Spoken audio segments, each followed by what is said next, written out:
제가 이제 특세 때 이제 기도 응답을 받았다고 얘기하니까 이제 묻는 분들이 있어요. 기도에 도대체 그 기도의 응답이 뭐냐. 그래서 막 어떤 분들은 넘겨짚고 그냥 뭐 몇 분은 찾아오셔서 직접 뭐 축하한다고 뭘 축하하는지 모르겠어요. 얼마나 축하한대요. 아무튼 그래서 아무래도 이게 뭔가 이렇게 제가 얘기를 꺼내긴 꺼내야겠다 그런 생각이 들어서 사실 제가 생각하는 기도의 응답과 성도님들이 생각하는 기도의 응답 사이에 좀 다를 수가 있겠구나. 이런 생각을 하게 되었습니다. 왜냐하면 제가 얘기하는 응답은 물론 이제 기도 응답이 즉시 즉각적으로 그리고 저희들이 바로 이렇게 이루어져서 짜잔 하고 이루어지는 기도 응답들도 기도의 응답이지만 제가 이야기하는 이 기도의 응답은 하나님께서 어떤 특정한 마음을 부어주시거나 아니면 뭐 확신을 주시거나 아니면 어떤 말씀이 주어졌을 때 저는 그것을 굉장히 중요한 기도의 응답으로 생각합니다. 그래서 마치 엘리야가 이렇게 기도하였을 때 비가 당장 내린 게 아니잖아요. 그죠? 구름이 떠오른 그 손바닥만한 구름이 떠올랐을 때 그것을 하나님의 기도의 응답으로 여기고 계속해서 기도했을 때 하나님께서 더 큰 비를 주셨던 것처럼 제가 생각하는 기도의 개념은 이 작은 그 손바닥만한 구름이에요. 그래서 그것들이 이제 주어졌을 때 하나님께서 이렇게 해주시겠구나 이런 것들을 확신을 가지고 더욱더 이제 갈 수 있는 건데 그래서 이제 뭐 어쩔 때는 10걸음을 걸어야 된다면 딱 한 걸음 을 보여주실 때가 있어요. 근데 그 한 걸음이 저한테는 기도 응답인 거예요. 그래서 그런 것으로 제가 이야기를 한 것이고 지금 당장 짜잔 뭔가 이루어졌다 이게 아닙니다.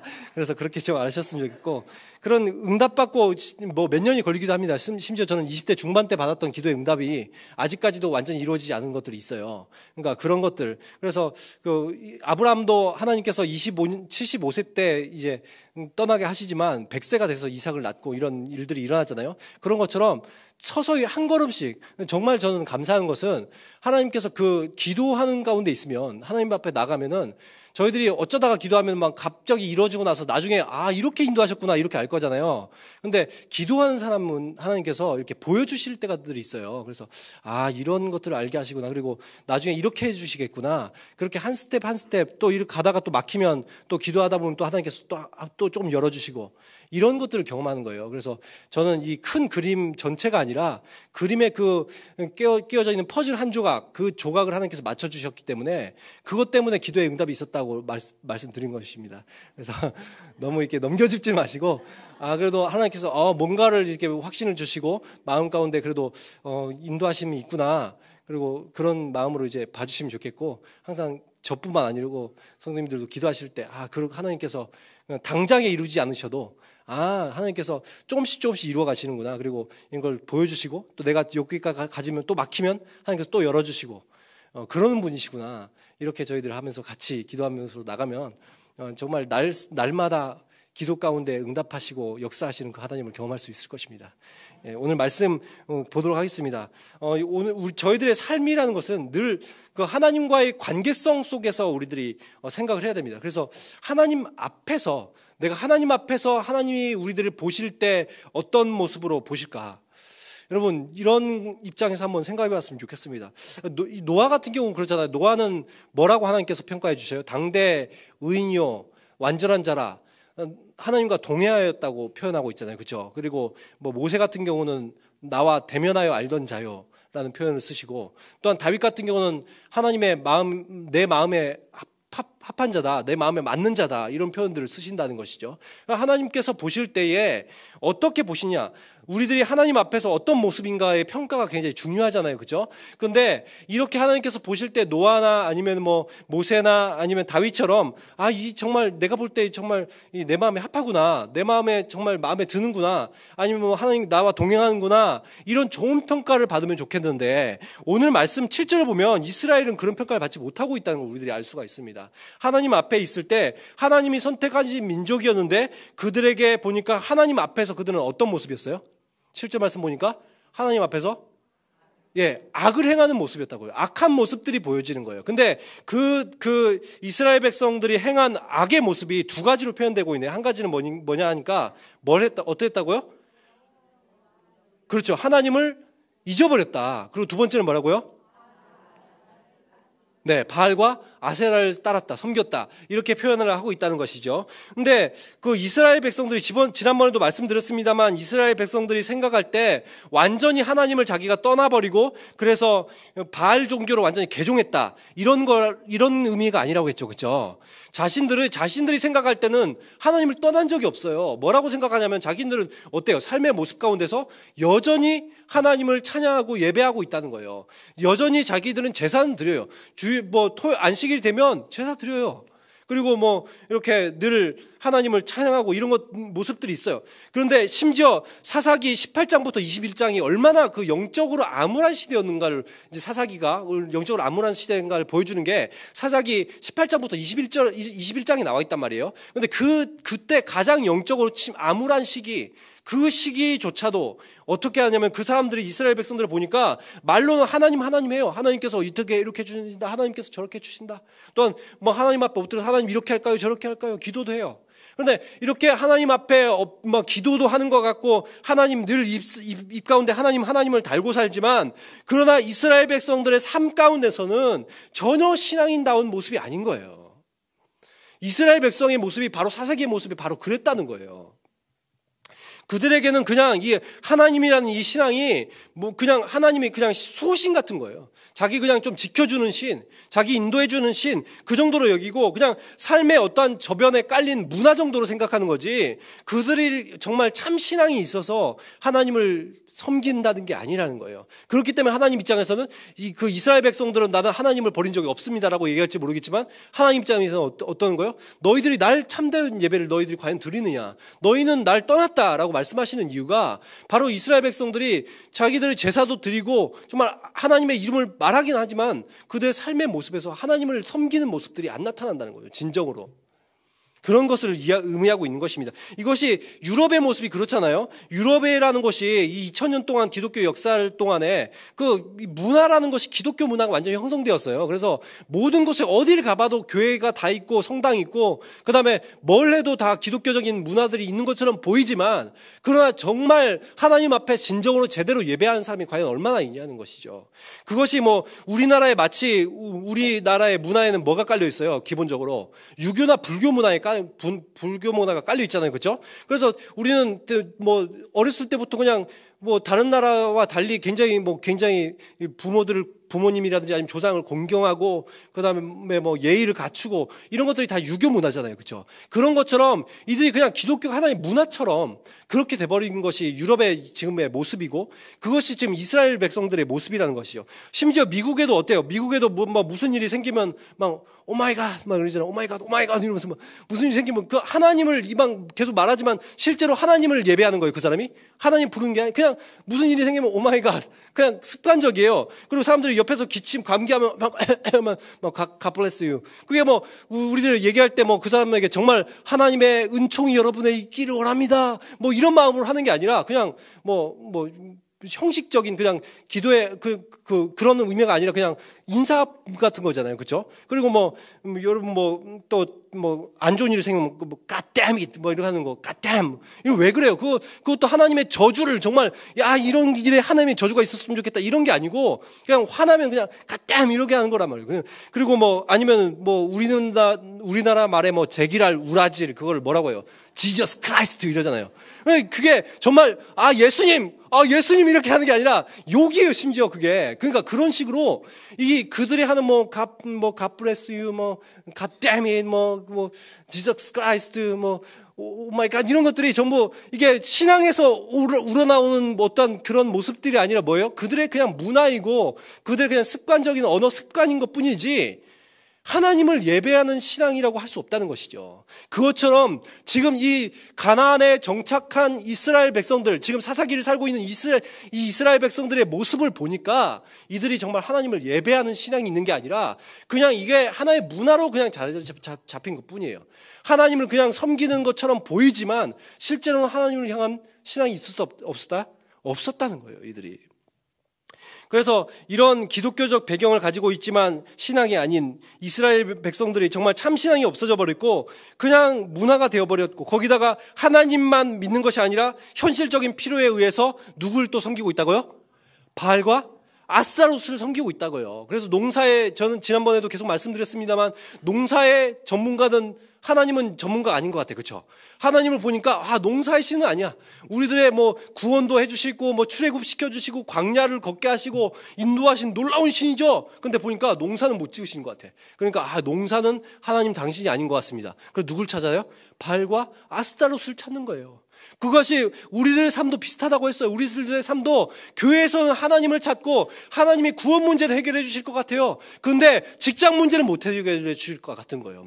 그리고 학교의 문제는 못 해결해 주실 것 같은 거예요. 그러니까 시험 기간 되면 다 그냥 교회 안 나와버리고 뭐 직장에 무슨 일이 있다고 그러면 그냥 뭐 직장에서 이중장부 쓰라면은 뭐 고민하다가 이중장부 써버리고, 이런 일들이 왜 일어나요? 왜 일어나는 거예요, 이게? 하나님이, 거기서는 하나님이 없는 거예요. 그 영역에서는 하나님은 여기 있으면 못하실 것 같아요.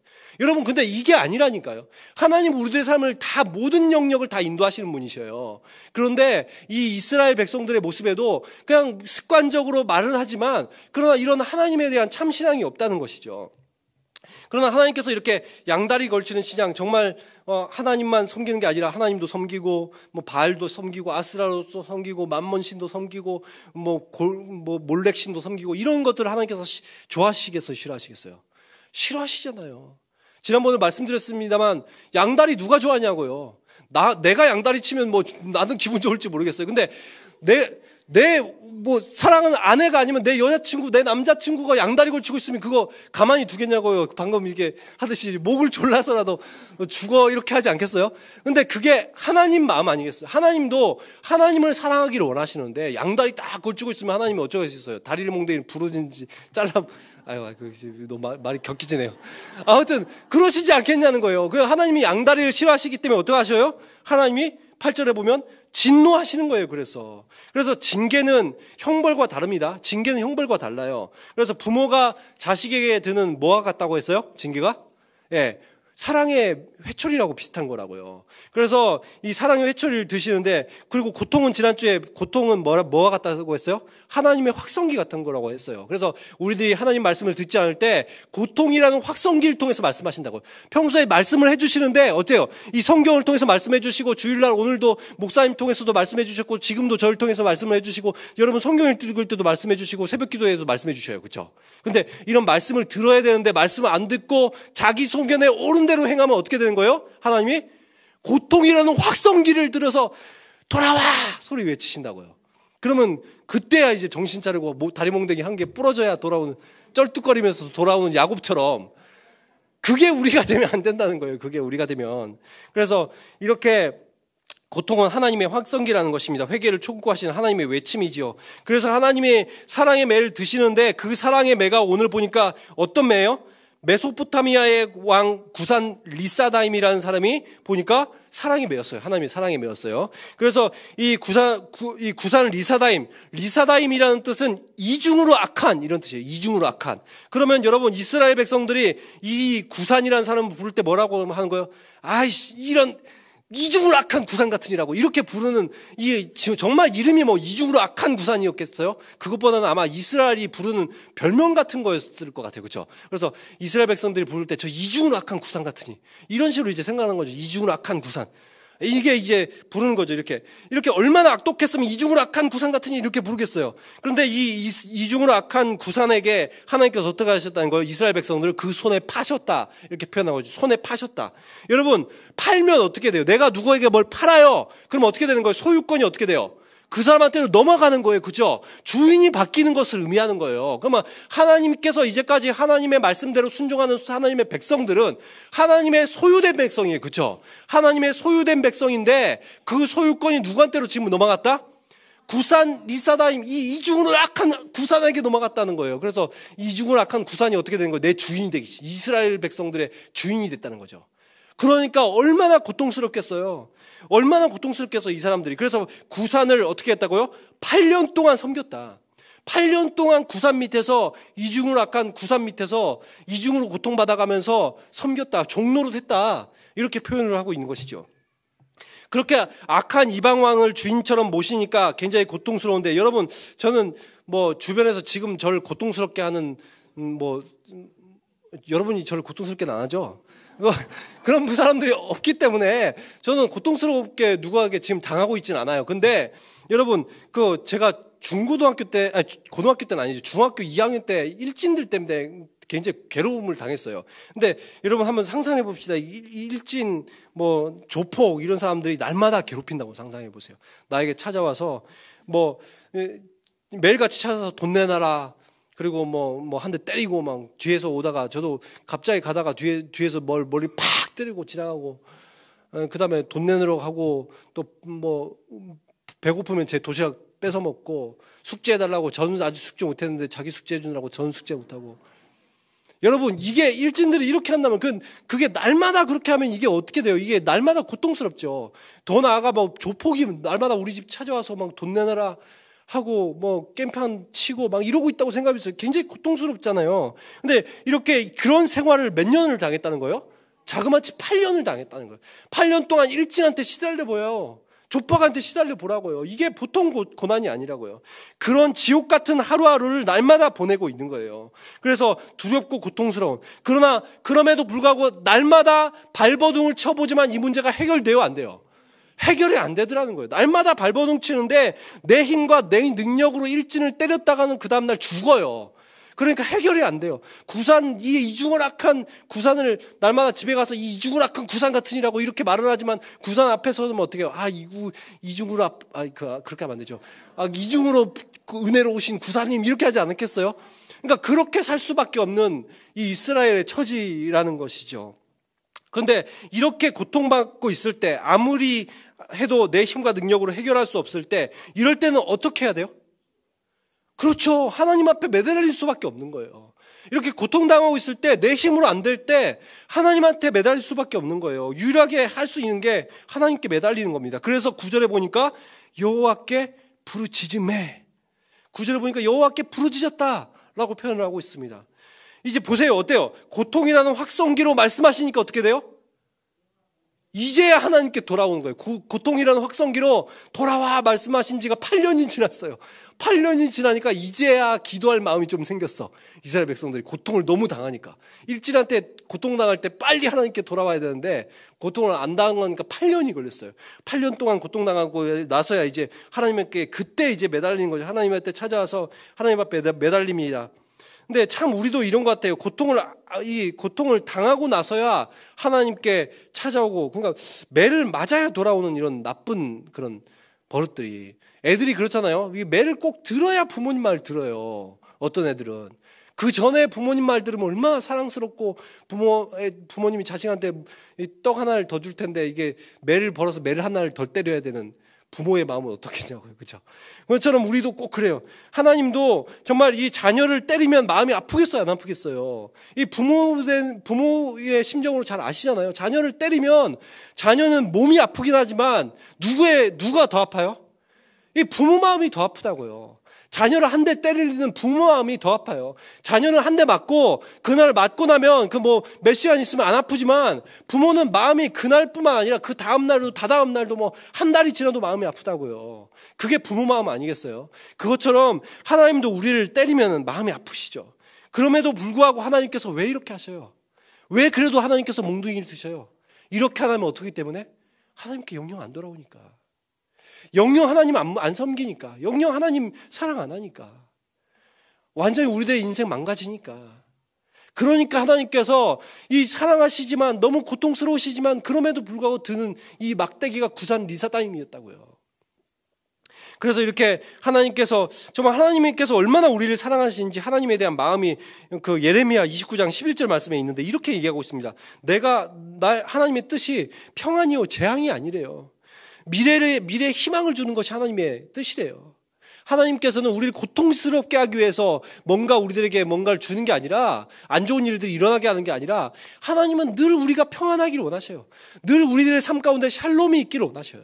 그런데 그것을 우리들이 그런 삶을 살지 않는 거예요. 그러니까 하나님께서 그럼에도 불구하고 마음이 아파하시지만 드는 몽둥이가 지금 이 구산이었다는 것이죠. 이렇게 하나님의 사랑, 하나님의 마음을 안다면 저희들은 하나님 앞에 나와야 될 것입니다. 이렇게 할 때 하나님께서 우리들에게 다시 은혜를 베풀어 주시는 거예요. 다시 하나님의 손을 펼쳐 주셔서 내 삶을 회복시켜 주시는 놀라운 역사가 일어나는 것입니다. 저희들이 이제 특세를 이렇게 하면서 목사님께서 기도가 얼마나 중요한지에 대해서 이제 2주에 걸쳐서 기도에 대한 말씀이 굉장히 많죠. 목사님이 뭐 이것이 아니라 다음 기도에 대한 말씀이 엄청 많다고 말씀하시면서, 그런데 기도에 대한 말씀이 정말 많아요. 창세기부터 요한계시록까지 기도가 얼마나 많이 나옵니까? 근데 이렇게 기도에 대해서 말씀하시면서 목사님이 그런 얘기를 하셨죠. 기도는 하나님과 연결되는 것이다. 하나님과 연결되는 것이다, 기도는. 그러니까 저희들이 기도할 때 누굴 만나는 거예요? 하나님을 만나는 거예요. 기도를 하면 하나님과의 관계가 깊어지고, 기도를 통해서 하나님의 뜻을 알게 되고, 기도를 통해서 하나님의 놀라운 역사를 보게 되는 거라고요. 그래서 저희들이 아까도 일진 얘기를 했지만, 일진이 저희들 막 괴롭히는데 청소년들 보통 어떻게 해요? 일진이 괴롭혀도 끙끙 혼자 알아요. 근데 이런다고 문제가 해결되지 않습니다. 이 일진들이 괴롭힐 때 해결할 수 있는 분이 있어요. 누구를 부르면 돼요? 아버지 부르면 끝나요. 아버지 부르면 끝나는 거예요. 아버지가 딱 옆에 왔어요. 나보다 강한 아버지, 일진보다 강한 아버지가 딱 옆에 있어. 그럼 일진이 날 때릴 수 있어요, 없어요? 못 때려요. 게임 끝이에요. 게임 끝인 거예요. 그러면 최 목사님이 학교 얘기를 하면, 우연히 저희들끼리 학교 얘기를 하다가 그런 얘기를 한 적이 있어요. 목사님 학교에 이제 좀 이렇게 조폭의 아들이 있었대요. 조폭의 아들이 있었는데, 그 학교가 워낙 또 이렇게 일진들이 강한 학교다 보니까, 선배들이 빠따 때리고 이렇게 하는 학교다 보니까, 이 조폭의 아버지가 이 자기 아들이 걱정돼서 어느 날 그 차를 타고 온 거예요, 조폭이. 그러면서 자기 아들을 내려줘요. 그러면서 이렇게 딱 이렇게. 그럼 그걸 일진들이 보는 순간 어떡할까요? 얘를 괴롭힐 생각이 들까요, 안 들까요? 안 드는 거예요. 아버지가 나보다 강한, 이 일진보다 강한 아버지가 딱 옆에 있으면 그때부터 일진 나 손 못 대요. 그게 바로 하나님이시라고요. 이 세상의 어떠한 존재보다, 이 이주락한 구산보다, 그리고 어떤 사람보다, 어떤 세상의 어떤 보다 강하신 분이 계신다고요. 그 하나님께 내가 지금 매달리면, 하나님 정말 나에게 찾아와 주십시오. 내 문제를 해결해 주십시오. 하나님 내 학교에 한번 등장해 주세요. 만약에 일진 괴롭히면, 그렇게 하면 어떻게 하시고, 하나님이 딱 오면 게임 끝난다고요. 지금 그걸 보여주는 거예요. 하나님을 부르짖으면 문제가 해결되는 것을 성경을 통해서 우리들이 보게 되지 않습니까? 나보다 강한 하나님께 호소하는 것이, 하나님께 매달리는 것이 내가 살 수 있는 유일한 길인 것입니다. 이렇게 기도하니까 하나님의 응답이 떨어지죠. 그래서 9절에 보니까 한 구원자를 세워 그들을 구원하게 하셨다라고 얘기하면서 이스라엘 첫 번째 사사가 등장하는데, 그 사사가 누구예요? 보니까 갈렙의 아우 그나스의 아들 온니엘이라고 하고 있어요. 근데 학자에 따라서 이게 갈렙의 조카다 동생이다 말이 많습니다. 왜냐하면 갈렙의 아우 그나스라는 사람이 있는데, 그 사람의 아들 온니엘이냐, 아니면 갈렙의 아우 곧 그나스의 아들인 온니엘이냐, 이게 굉장히 이제 논란들이 있었죠. 그래서 어떤 사람들은 조카다, 어떤 사람은 아들이 뭐죠? 동생이다 얘기를 하는데, 모르겠어요. 저는 잘 모르겠는데 조카가 맞을 것 같아요. 왜냐하면 가나안에 정착한 이스라엘 백성들이 여호수아와 갈렙 외에 나이가 가장 많은 사람들이 몇 살일까요? 이 갈렙이 80몇 세가 됐어도 지금 나이 차가 많이 나요. 왜요? 가나안에서 광야에서 대부분 죽었어요. 그래서 나이 차이가 그나마 좀 적게 나는 사람이 한 25살, 30살 난다고요. 근데 과연 동생이 나이 차이가 나기에는 조금, 물론 동생일 수도 있어요, 그죠? 근데 동생이 좀 나이 차이가 많지 않나. 그래서 조카가 아니니까 저는 잘 모르겠지만, 아무튼 어찌됐건 갈렙과의 혈연 관계에 있는 동생이든 조카든 이런 사람이 있었는데, 갈렙이라는 사람이 여호수아와 더불어 이스라엘 최고의 그런 어떤 믿음의 거장이고 탁월한 장군이었는데, 그것처럼 보니까 이 온니엘, 그러니까 이게 어떤 가정 이런 것들이 참 중요한 것 같아요, 그렇죠? 가정에 보면 다윗 주변에도 보면 다윗의 가족들, 친척들도 보면 다 무장들이잖아요, 그렇죠? 그런 것처럼, 그리고 저 사울 집안 쪽에도 보면 다 친척들이 무장이고, 이런 것들을 보면은 우연은 아닌 것 같아요. 어떤 사람들이 신앙이 좋거나, 아니면 어떤 사람이 어떤 능력이 있거나 그러면 어떤 가족들이 그런 비슷한 사람들이 많이 나오는 것이 사실입니다. 근데 여기 보면은 이 갈렙이라는 엄청난 믿음의 거장, 탁월한 장군의 그런 가족 아니면 뭐 조카에게 보니까 온니엘이 어때요? 이 사람도 보니까 탁월한 믿음과 실력을 갖춘 사람이었죠. 그래서 사사기 1장에 보면 유다가 이제 분배받은 성읍들을 점령하러 갈 때에 그 드빌의 기랏세벨이라는 곳이 있는데 거기는 굉장히 강력한 그런 군대가 주둔하고 있는 땅이었던 것 같아요. 왜 그걸 알 수 있어요? 이 갈렙이 오죽했으면 이 땅을 차지하는 제일 먼저 점령하는 사람에게 누굴 주겠다? 자기 딸을 주겠다. 이게 자기 딸이 얼마나 귀할 건데 자기 딸을 다른 거 안 보고 뭐로 보겠다는 거예요? 얼마나 이 믿음으로 하나님의 전쟁을 잘 이루는가. 이거 하나 보고 내가 평가하겠다. 그럴 정도로 이 땅이 굉장히 강력한 땅이었던 것 같아요. 근데 이 땅을 누가 이겼다는 거예요? 이 온네일이라는 사람이 이 기랏세벨을 이제 점령을 해서 결국 이제 갈렙의 사위가 되죠. 이렇게 탁월한 그런 갈렙뿐만 아니라 이 온니엘도 굉장히 탁월한 인물이었습니다. 그런데 이렇게 온니엘이 탁월한 인물이긴 했지만 이 자기의 능력으로 사사가 되고 또한 구원자가 된 것이냐? 그것이 아니에요. 성경을 보니까 물론 온니엘이 탁월한 믿음의 소유자였던 것 같고 탁월한 어떤 그런 강한 장군적 기질이 있는 사람이긴 했던 것 같지만 그러나 그의 능력으로 사사가 되고 구원자가 된 게 아니에요. 온니엘이 어떻게 사사가 되고 구원자가 되었어요? 10절의 말씀을 보시면 그에게 누가 임하셔요? 여호와의 영이 임하셨다. 여호와의 영을 다른 말로 뭐라고 해요? 성령님이시죠. 성령님이 임하시니까 어떻게 돼요? 그가 사사가 되고 또한 이스라엘 구원자로 변화되는 거예요. 성령께서 사사로 세우시고 성령께서 그의 손에 구산을 넘겨주심으로 성령께서 승리를 맛보게 하시는 거예요. 이기게 하시는 거예요. 성령에 의지할 때 저희들이 할 수 없는 놀라운 능력들이 나타나는 것입니다. 그래서 저희들이 성경을 통해서 그걸 얼마나 많이 볼 수 있습니까? 삼손도 어때요? 삼손도 그가 원래 타고난 무장이었어요? 타고난 엄청난 그런 장사였어요? 보면은 성령께서 임재하실 때 초인이 되는 거예요. 성령께서 임재하실 때 사자의 입을 찌를 수 있고 1000명 되는 사람들과 싸워서 이길 수 있는 거예요. 그런데 막상 그가 삼손이 머리가 잘렸으니까 힘을 잃었어요? 아니죠. 뭐 때문에 힘을 잃어요? 어떻게 되니까? 하나님의 영이 떠날 때 힘을 잃는 거예요. 하나님의 성령의 임재가 있을 때 하나님의 능력으로 모든 것을 할 수 있었지만 성령의 임재가 없으면 그도 한낱 그냥 연약한 인간에 불과했다고요. 삼손뿐이 아니죠. 오늘도 목사님께서 말씀해 주셨습니다만 사도행전 1장 8절에 보면 예루살렘부터 사마리아 온 유대와 사마리아 땅끝까지 이르러 복음을 증거할 수 있는 능력이 어디서 나오냐는 거예요. 내가 능력이 있어서 복음을 증거한다고 성경에 말하고 있어요. 내가 너희들이 능력이 있으니까 복음 전해라. 전할 수 있다. 이렇게 얘기하고 있어요. 뭐가 전제되고 있어요? 누가 임하시면? 성령이 임하시면, 성령이 나에게 들어오시면, 성령이 내 삶 가운데 임재하시면 우리들이 어떻게 되는 거예요? 그때 권능을 받는다고요. 그래서 하나님의 능력으로 감당하게 된다고요. 그렇게 성경은 말하고 있습니다. 저 역시 성령의 임재가 있을 때 사역이 달라지더라고요. 내가 내 힘과 내 능력으로 할 때 사역이 열매 맺는 게 아니라 성령에 의지할 때, 성령의 임재가 있을 때 사역이 열매 맺더라고요. 성령의 임재가 있을 때 더욱더 설교도 잘 되더라고요. 성령의 임재가 있을 때 하나님께서 놀라운 역사를 일으켜 주시더라고요.